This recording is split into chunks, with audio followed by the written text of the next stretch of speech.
How do you compare the dangers of the UFC to those of the NFL? You know, listen, at the end of the day, it's a contact sport. I mean, we can't sit here and say, hey, you know, there's not going to be this or that. I mean, there are injuries in the UFC. You know, majority of those injuries, though, are, you know, soft tissue injuries, cuts, broken hands, knees get tweaked, you know, things like that. The NFL, though, you know, that's obviously a contact sport as well, and they're having to deal with a lot of the same things, obviously. The biggest of which is the concussion issue. Right. And I think part of the difference here is that in the UFC, there's no urgency to play. There's no, if you happen to fight and compete, and let's say the doctor says, okay, you have a concussion, you're automatically suspended for 90 days. No contact in the gym. Obviously, you can't compete, you can't fight. So we're regulated by these various athletic commissions and doctors that are making sure that the athletes are getting enough time to heal the right way. So unfortunately, sometimes in competitive team sports, whatever it might be, could be basketball, NFL, whatever, there's always that competitive push and desire to say, hey, we need this person to play this Sunday or need this person to play this weekend because we want to win.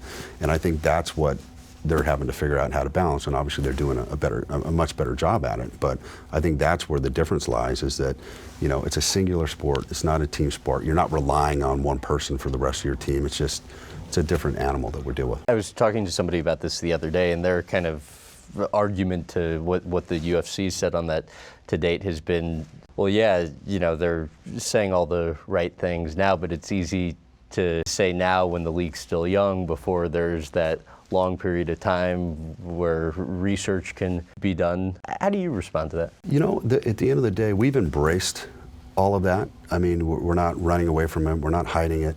We're total disclosure. I mean, yes, you could get a concussion if you're in the UFC, but what we've done is we've actually partnered with the Lou Rovo Brain Center here and the Cleveland Clinic.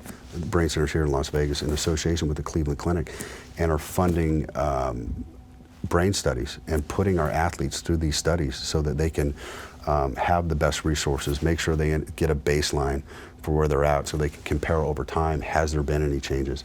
We're trying to see, you know, is there things such that are some people just more disposed to brain injury than others? So we're funding a lot of this research, being completely transparent with our athletes, and trying to make them understand that yes, there certainly are risks going into this thing, but when you do fight for us, we're going to make sure you have all the best medical testing to make sure that you go into the octagon safely, and you're going to have the best medical staff there on site and best referees and officials as well. And one of the most important safety things that we can do is make sure that we put on competitive fights, meaning evenly matched fights. Mm-hmm. I think a lot of times what you see in for instance, boxing, is there's a bit of a culture there that you have to build your record up to 30-0 before you get a title shot. Well, along that line of 30-0s, you probably knocked out a few guys that probably weren't in your league and shouldn't have been in there with you. When you get in the UFC, you know, you see guys will say, you know, Chuck Liddell is the greatest of all time. Well, how can that be? He's got 7 losses or 8 losses. You know, how's that even possible? Well, the difference in the UFC is the best fight the best. And when you're evenly matched with somebody, you're going to have a lot less risk of something bad happening.